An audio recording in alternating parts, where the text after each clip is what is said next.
चलो स्टार्ट करें। तो ज्योमेट्रिकल आइसोमर में लास्ट क्लास हम लोग कोऑर्डिनेशन नंबर 6 तक देख लिए थे ना। कोऑर्डिनेशन नंबर 6 तक देख लिए थे ना, तो हो ही गया था पूरा। तो नेक्स्ट हम लोग स्टार्ट करेंगे optical isomerism.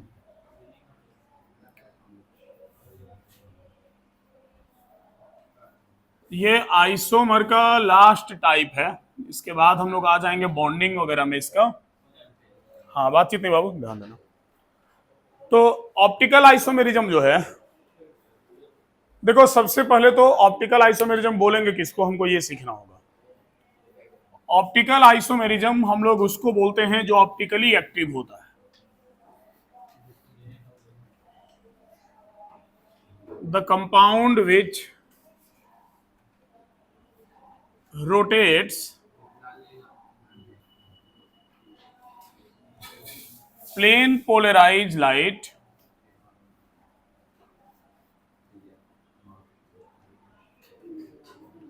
either in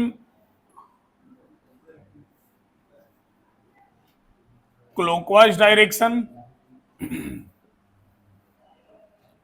or in anti-clockwise direction is called optically active. देखो क्या बोल रहे हैं,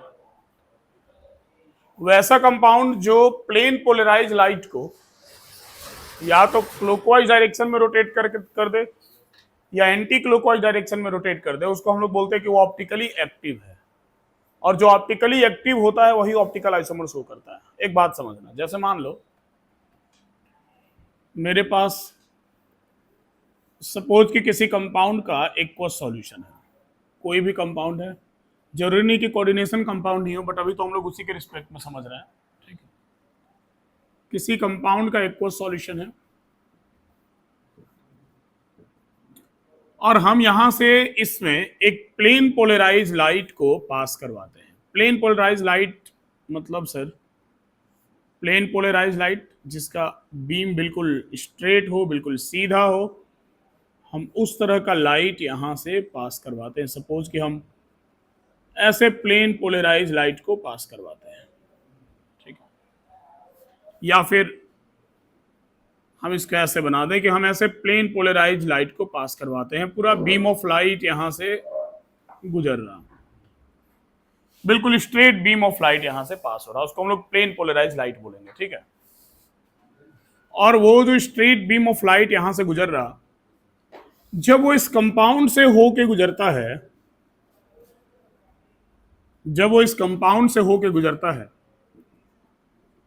और यहां पर जब वो निकलता है, तो पता चलता है कि वो जो प्लेन पोलराइज लाइट था वो रोटेट हो गया, उसका डायरेक्शन रोटेट हो गया, वो घूम गया, ठीक है।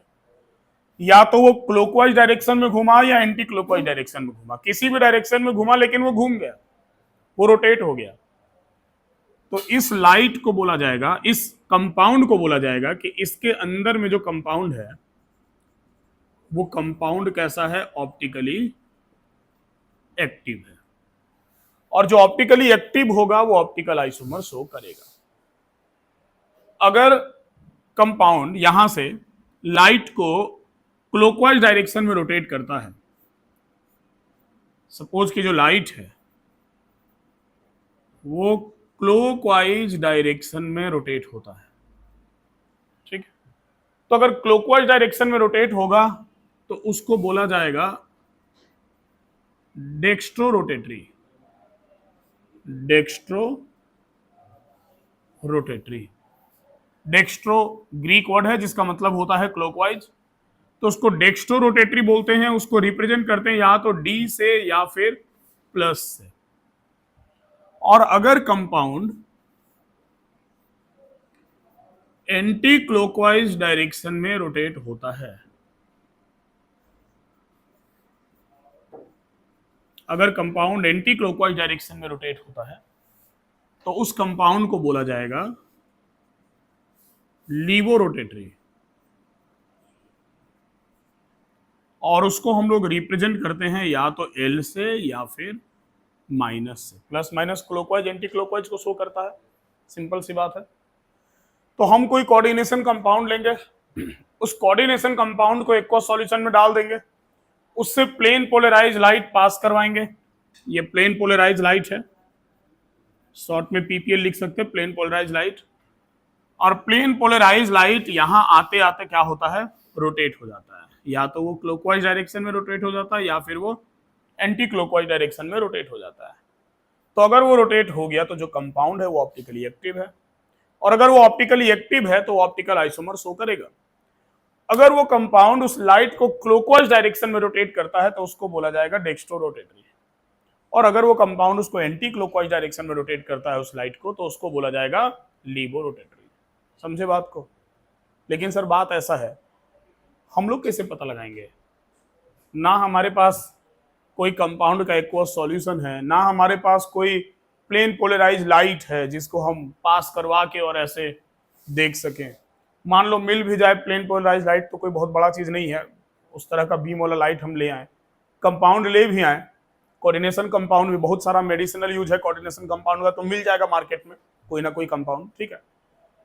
लेकिन बात ऐसा है कि मिल भी जाएगा तो वो रोटेट हो रहा कि नहीं हो रहा उसको ऑब्जर्व करने के लिए माइक्रोस्कोप चाहिए, फिर वो भी हमारे पास नहीं है, हम लोग उसको देख नहीं पाएंगे।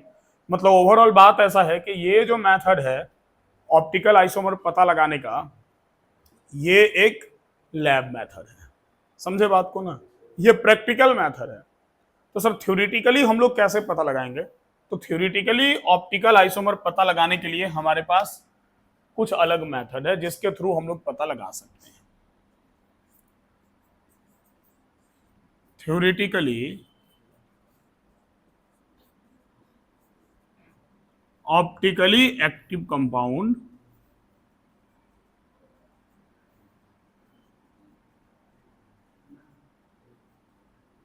can be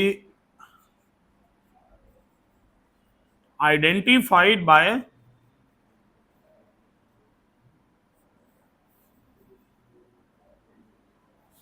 following points. Theoretically हम लोग कुछ पॉइंट्स को फॉलो करके और पता लगा सकते हैं कि वो कंपाउंड ऑप्टिकली एक्टिव है या फिर नहीं है। उसमें पहला पॉइंट है कि जो कंपाउंड है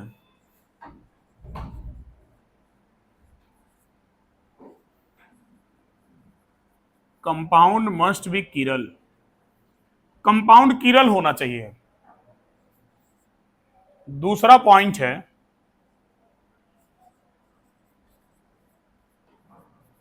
compound must shows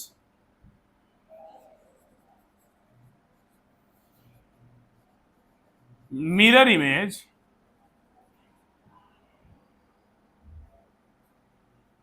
and that, इसमें नीचे दिखेगा नहीं, यहां के बाद हम इधर आते हैं।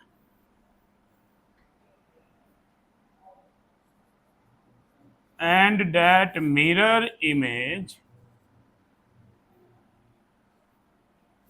must be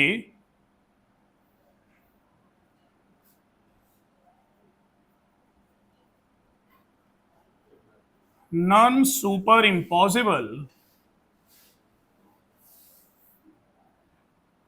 over each other। वो मिरर इमेज एक दूसरे के ऊपर नॉन सुपर इम्पॉसिबल होना चाहिए। और तीसरा very very important point,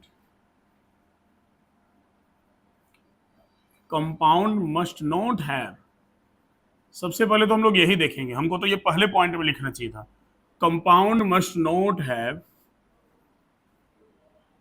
plane of symmetry, जिसको शॉर्ट में हम लोग बोलते हैं पीओएस। कंपाउंड के पास पीओएस नहीं होना चाहिए, प्लेन ऑफ सिमेट्री नहीं होना चाहिए। अब बोलो सर फिर तो उलझा ही दिए हैं, इससे समझ में आया था कि नहीं, इसे हम पता नहीं लगा सकते हैं।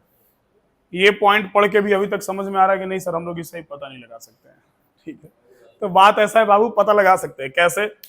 कुछ टर्म समझना पड़ेगा, किरल क्या होता है समझना पड़ेगा, मिरर इमेज कैसे शो करेगा, और नॉन सुपर इम्पॉसिबल किसको बोलते हैं ये समझना पड़ेगा। और पीओएस प्लेन ऑफ सिमेट्री क्या होता है यह समझना पड़ेगा। मतलब इन तीनों पॉइंट को बारी बारी से समझना पड़ेगा। एक बार समझ जाएंगे क्लियर हो जाएगा कि ऑप्टिकल आइसोमर किसको बोलते हैं, और वो समझाने के लिए हमको स्पेस चाहिए। नोट करो इतना पहले।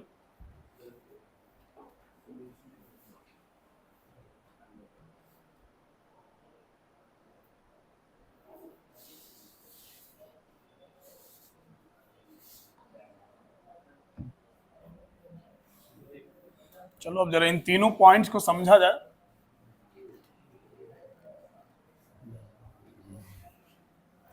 देखो इन तीनों पॉइंट्स में एक पॉइंट को मेन समझना है, पीओएस प्लेन ऑफ सिमेट्री समझ लेंगे। अगर किसी में प्लेन ऑफ सिमेट्री है तो फिर वो कायरल नहीं हो सकता है, और प्लेन ऑफ सिमेट्री है तो नॉन सुपर इम्पॉसिबल भी नहीं होगा। तो मेन पॉइंट जो है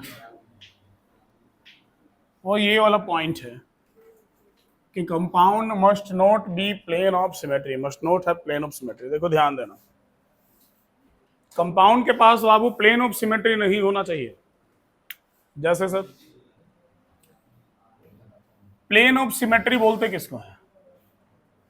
प्लेन ऑफ सिमेट्री, सिमेट्री का मतलब क्या होता है? सिमेट्री का मतलब होता है किसी चीज को दो भाग में बांट देना, और क्या। ठीक है, सिमेट्री मतलब किसी चीज को दो बराबर भागों में बांट देना।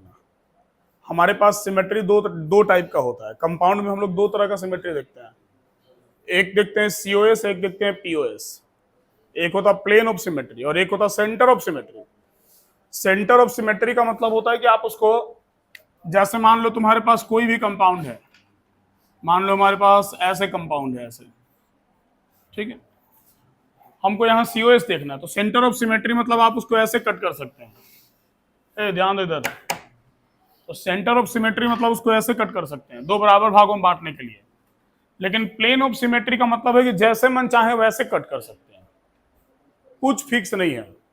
मतलब ऐसे दो भाग में बांट दे वो भी अच्छा है, ऐसे स्लाइस कटिंग कर दें, ठीक है, बीचों बीच आधा ए ऊपर आधा नीचे, आधा एम ऊपर आधा नीचे, आधा बी ऊपर आधा नीचे, ऐसे भी अगर दो भाग में बट गया ना तो हम बोलेंगे कि वो सिमेट्रिकल है।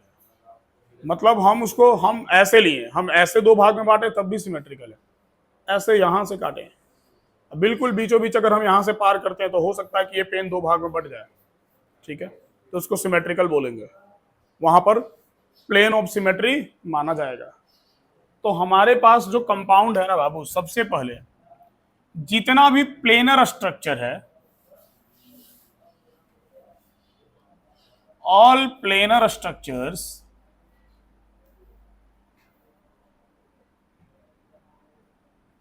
Have POS.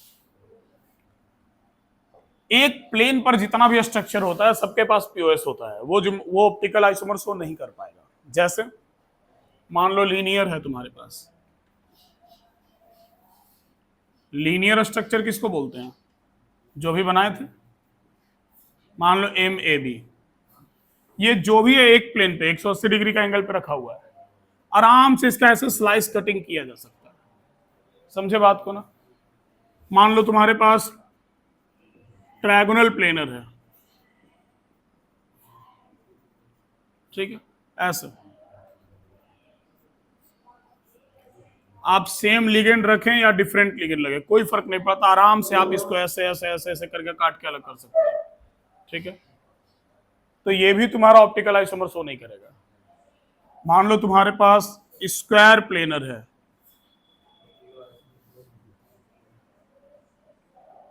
स्क्वायर प्लेनर कैसा होता है? 90 डिग्री का एंगल पे ऐसे होगा ना, कोऑर्डिनेशन नंबर 4 वाला। आप सेम लिगेंड रखें या डिफरेंट लिगेंड रखें कोई फर्क नहीं पड़ता, आप एक प्लेन पे आराम से ऐसे इसको काट सकते हैं। मतलब ये जितना भी आपको दिख रहा ना, इसमें से कोई भी ऑप्टिकल आइसोमर शो नहीं करेगा। फिर करेगा कौन सर? आते हैं टेट्राहेड्रल पर।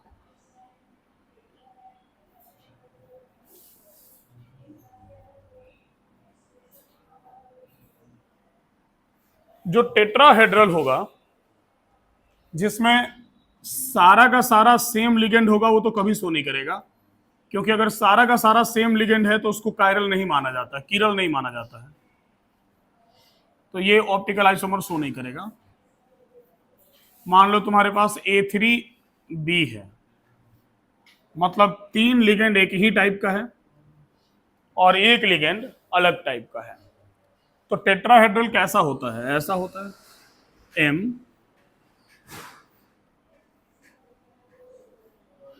ऐसे होगा, होगा ना। मान लो हम 3A को ऐसे रख दें और एक B को हम यहां पे रख दें, और हम इसको देखें कि क्या हम किसी भी एंगल से इसमें प्लेन ऑफ सिमेट्री ला सकते हैं, क्या इसको कहीं से भी दो बराबर भागों में बांट सकते हैं? देखा जाए जरा, ऐसे बांट सकते हैं? नहीं। ऐसे बांटेंगे, इधर ए, इधर ए और बी। ऐसे बांट सकते हैं? नहीं सर, वही बात हो जाएगा, उधर ए, इधर ए और बी। ऐसे बांट सकते हैं? कभी नहीं। कारण क्या है? ये प्लेन पे नहीं है। टेट्राहेड्रल शेप तुमको पता होगा, ऐसे होता है ना, ऐसे इस तरीके से होता है। दो प्लेन के अंदर है, एक प्लेन के बाहर है और एक प्लेन के ऊपर है। ठीक है, ध्यान में होगा। मेरे पास उतना मार्कर अभी है नहीं कि हम दिखाएं तुमको। ठीक है, पेन से दिखाते हैं। पेन देना ना, और नीचे।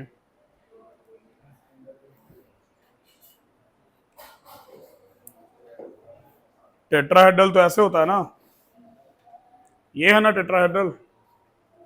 देखो, अब तुम सोचोगे कि इसको ऐसे बराबर भाग में बांट दे, कटेगा? नहीं कटेगा।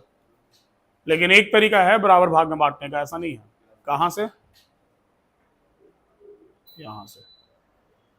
देखो ध्यान से, यहां से ये वाला ए को पकड़े, ध्यान देना, और इस वाले बी को। ठीक है, और बिल्कुल यहां से काटना चालू करे इसको।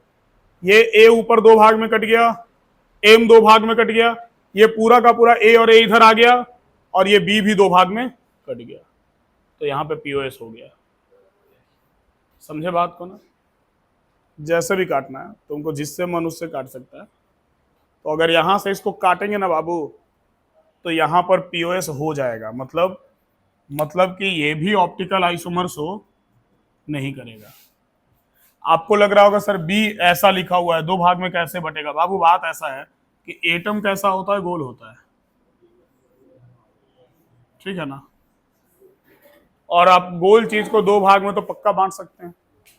ठीक है, मान लो कि एक एप्पल, एक सेव लो, ठीक है, और सेव को बिल्कुल ऊपर से काटो, ऊपर से, तो दो भाग में बांट सकते हो ना। ऐसे मत काटना, ऐसे काटोगे तो दो भाग में, बराबर भाग में नहीं कटेगा। ठीक है ना, ऐसे ऊपर से। ठीक है, देखो, तो बाबू ये इस केस में हम लोग ऑप्टिकल आइसोमर यहां नहीं दिखा सकते। लेकिन मान लो कि हमारे पास कुछ ऐसा केस है, ये मिटाते हैं।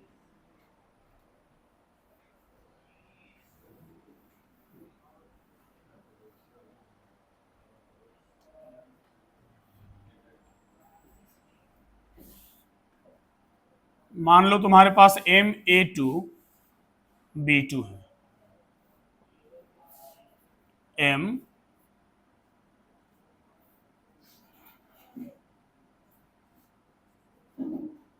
ऐसा। MA2B2 का दो स्ट्रक्चर बनेगा। कौन कौन सा? एक हम ऐसे बनाएंगे और एक हम ऐसे बनाएंगे, और देखेंगे कि क्या इसका दोनों का दोनों स्ट्रक्चर ऑप्टिकली एक्टिव है या नहीं है। चलो चेक किया जाए है कि नहीं। क्या लगता है? देखो तो, क्या तुम इसको दो बराबर भागों में कहीं से भी बांट सकते हो? कोई दिमाग लगा लो, नहीं बांट सकते हो। क्योंकि देखो, स्लाइस कटिंग जो होता है वो टेट्राहेड्रल में तो पॉसिबल है नहीं कि चारों का चारों को बिल्कुल आधा आधा बांट दे, जैसे कि इधर बांट रहे थे। चारों का चारों बॉन्ड बराबर भाग में बढ़ जा रहा था ना। पूरा ये तीनों का तीनों बॉन्ड ऐसे बिल्कुल बराबर भाग में बढ़ जा रहा था, ये दोनों का दोनों बॉन्ड ऐसे बराबर भाग में बढ़ जा रहा था। स्लाइस कटिंग तो इसमें पॉसिबल है नहीं। मैक्सिमम दो ही का स्लाइस काट सकते हैं ना, दो तो पूरा पूरा अलग होगा। समझ रहे हो ना बात को? तो यहां पर ए है और यहां पर बी है।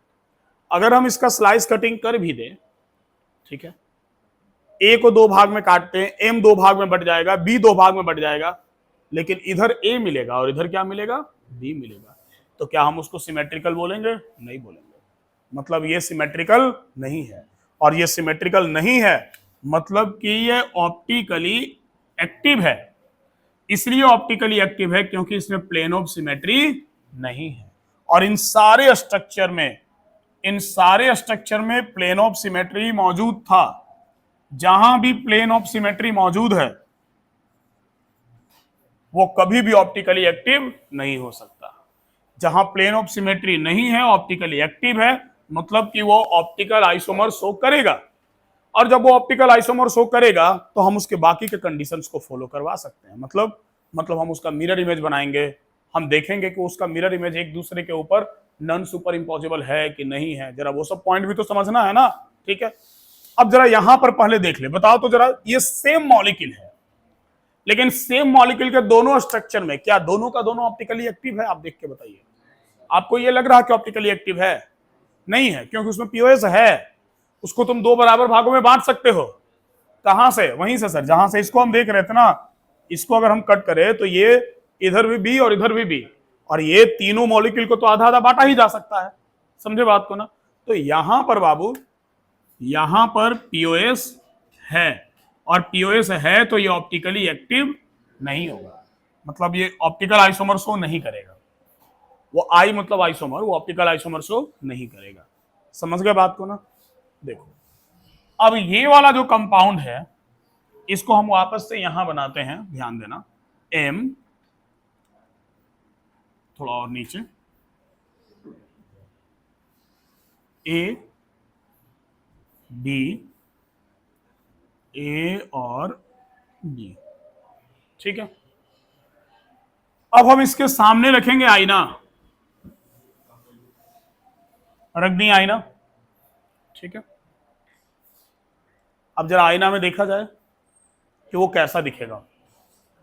वैसे हम तो हैंडसम दिखते हैं, तुम लोग का पता नहीं, ठीक है। अच्छा, ये चश्मा अच्छा लग रहा है। पहली बार इस तरह का रीमलेस चश्मा पहने हैं, एकदम छोटा सा, जरा सा भी लोड नहीं पड़ रहा। बड़ा वाला चश्मा में लोड पड़ता है। चलो बाबू, तो आईना के सामने रख दें। हालांकि आईना कुछ नहीं, बस नजर का धोखा है। दिखता वही है जो दिल में होता है। आईना कुछ नहीं, नजर का धोखा है। दिखता वही है जो दिल में होता है। आईने और दिल का एक ही फसाना है, सुन लो। आईने और दिल का एक ही फसाना है, अंत में दोनों को टूट के बिखर जाना है। इसीलिए तो बोल रहे थे, ध्यान देना इधर। ऐसे बाबू बैच में रिकॉर्डिंग चलता है ना, तो हर दिन एगो शॉर्ट्स निकल जाता है। तो यहां पर हमारे पास देखो, आईना के सामने इसको रख दिए। अब देखो जरा, आईना के सामने ये कैसा दिख रहा। ए यहां पर है, ये वाला बी यहां दिखेगा, ये वाला बी कहां दिखेगा? यहां दिखेगा, और ये वाला ए कहां दिखेगा? यहां दिखेगा। क्लियर है ना? ये दोनों एक दूसरे का मिरर इमेज है। अब ये जो मिरर इमेज है, तुम लोग को पेन दे रहे हैं बाबू, थोड़ा सा और समझाना है जरा।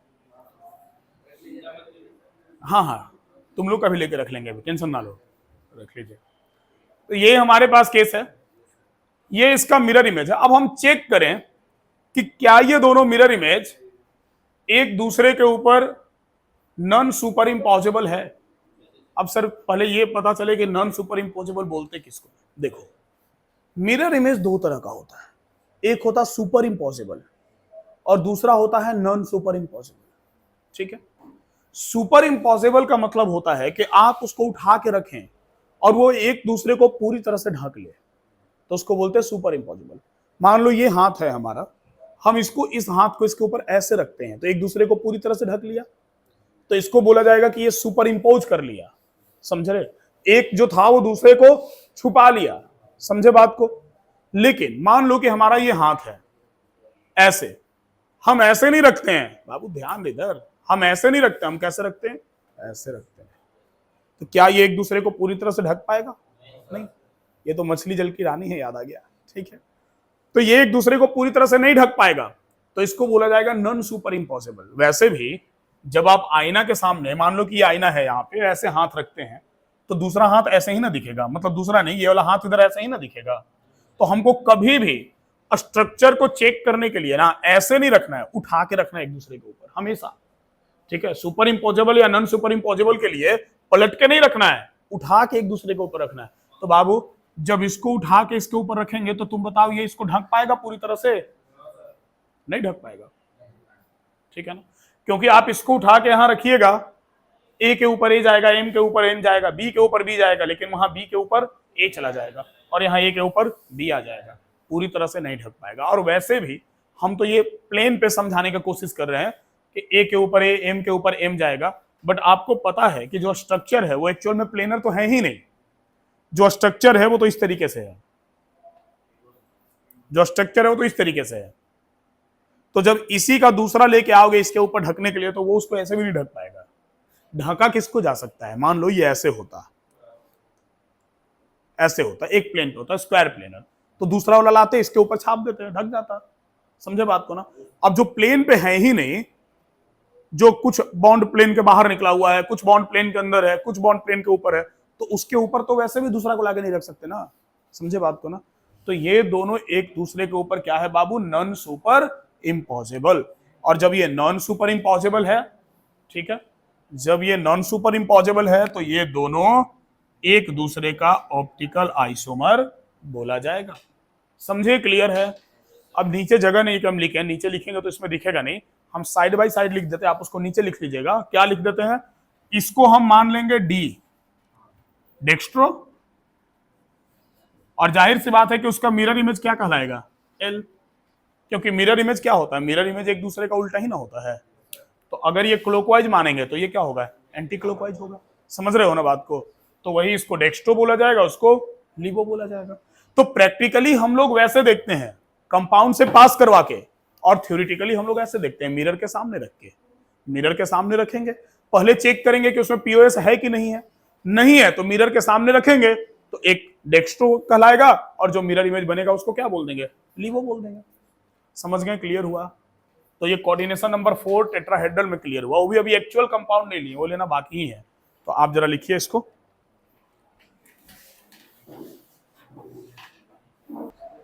चलो आगे देखा जाए। हाँ,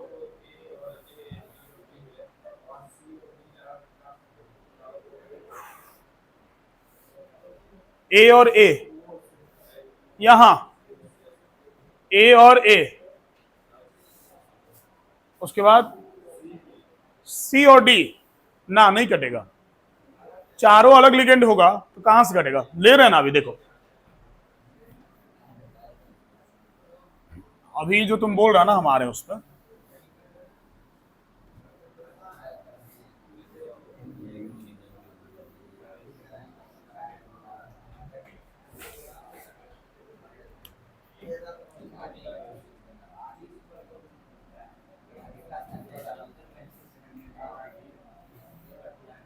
मतलब देखो तुम्हारे अनुसार इस तरह का कंपाउंड हो गया बाबू, M A B C D,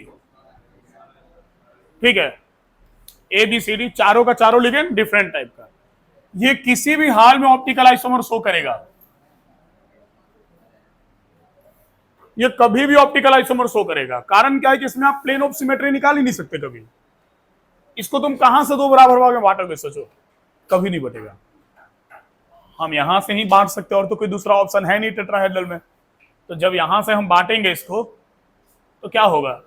इधर बी और इधर डी, तो सिमेट्रिकल कहां रहा? समझे बात को ना? इधर से सीओएस भी देख लो, सेंटर ऑफ सिमेट्री से भी अगर हम देख लें तब भी नहीं होगा। ठीक है, तो ये तो पक्का है कि ऑप्टिकल आइसोमर शो करेगा ही करेगा। समझ गए बात को ना?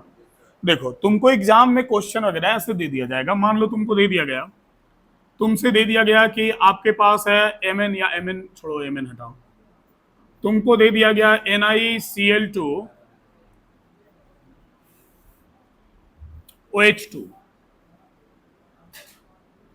चलो एक एनायन टाइप का ले लेते कंपाउंड, ठीक है, और तुमसे बोला गया कि क्या ये कंपाउंड ऑप्टिकल आइसोमर शो करेगा? अगर शो करेगा तो आप इसका पॉसिबल स्ट्रक्चर बनाइए। ठीक है, अगर शो करेगा तो आप इसका पॉसिबल स्ट्रक्चर बनाइए। तो तुमको देख के क्या लगता है ये शो करेगा? Ma2B2, Ma2B2, Ma2B2 में अभी हम लोग बनाए किसको करेगा? बनाने के ऊपर डिपेंड करता है। अगर हम ऐसा बना देंगे तो शो नहीं करेगा, लेकिन अगर हम ऐसा बना देंगे तो शो करेगा। समझे बात को ना? तो पक्का है कि ये शो करेगा। तो हाँ, ध्यान रखना कि Ma2B2 टाइप का कंपाउंड ऑप्टिकल आइसोमर शो करेगा। देखो तो ये Ma2B2 नहीं हुआ, मेटल के जगह निकल हो गया, A2B2 है कि नहीं है? अरे है ना। देखो इसका हम ऐसा स्ट्रक्चर बना देंगे, और क्या,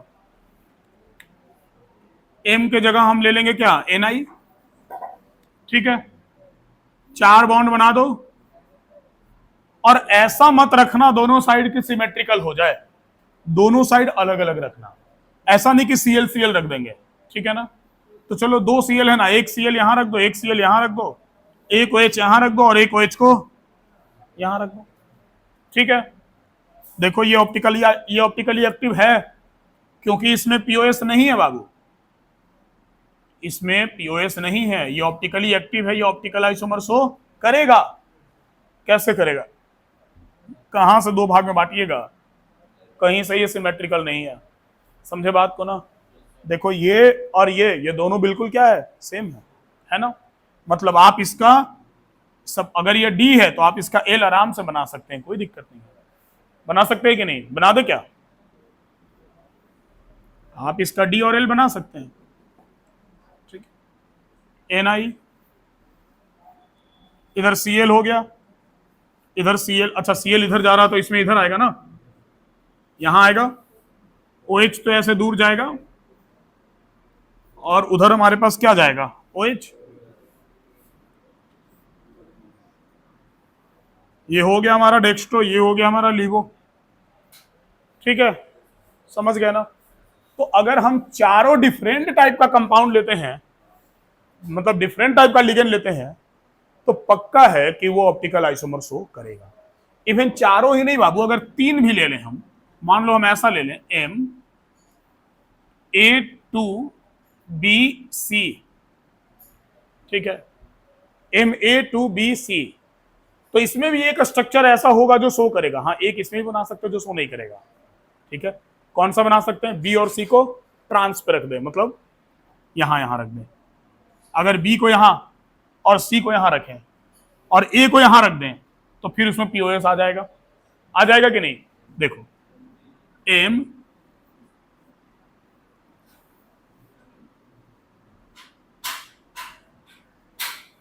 मान लो ये ए बी और सी, और मान लो ए यहां मत रखो, चलो मान लो यहां बी सी, ए और ए। अब इन दोनों का दोनों स्ट्रक्चर, मतलब दोनों स्ट्रक्चर इसमें से ऑप्टिकली एक्टिव नहीं है।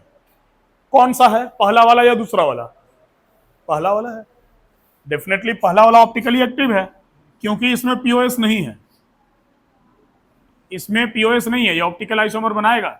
लेकिन आप ध्यान से देखिए कि इसमें पीओएस है, ये ऑप्टिकल आइसोमर नहीं बनाएगा। कहां पीओएस है सर, देखो कट करो यहां से, देखो ये 2 भाग में बट जाएगा ना, इधर भी है उधर भी है, और ये तो बिल्कुल आधा आधा बट गया, समझे बात को ना।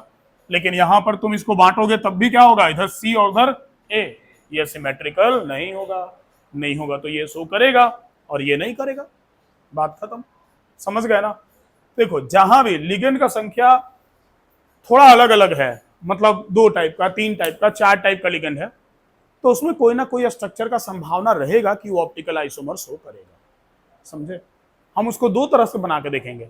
पहले हम एक बनाए, शो नहीं किया, मान लो एग्जाम में आ गया, बना दिए, वहीं पे बना दिए कॉपी में, नहीं किया शो, तो वहां लिख देंगे ऑप्टिकल आइसोमर लिख के काट देंगे, या पीओएस लिख के टिक मार देंगे, भाई इसमें पीओएस है, नहीं करेगा। फिर उसका दूसरा स्ट्रक्चर बगल में बनाएंगे, अगर वो शो करेगा तो उसका मिरर इमेज बना देंगे, और क्या, समझे बात को ना। तो उसमें कोई प्रॉब्लम नहीं है कि अगर आप लिख दिए, आपको ये एग्जाम में मिला और आप बना दिए, इसका ऐसा स्ट्रक्चर बना दिए जो कि ऑप्टिकली एक्टिव नहीं है, तो कोई बात नहीं, लिख दीजिए नीचे कि ऑप्टिकली इनएक्टिव है, या नीचे लिख दीजिए कि पीओएस नहीं है, पीओएस है, इसमें प्लेन ऑफ सिमेट्री है, और फिर दूसरा उसके बगल में बनाइए, उसका मिरर इमेज दिखाइए, समझे बात को, क्लियर है। अरे बोलो। तो कोऑर्डिनेशन नंबर 4 का कहानी आज क्लियर हो गया। एक दिन में इसको पूरा खींचना पॉसिबल भी नहीं था।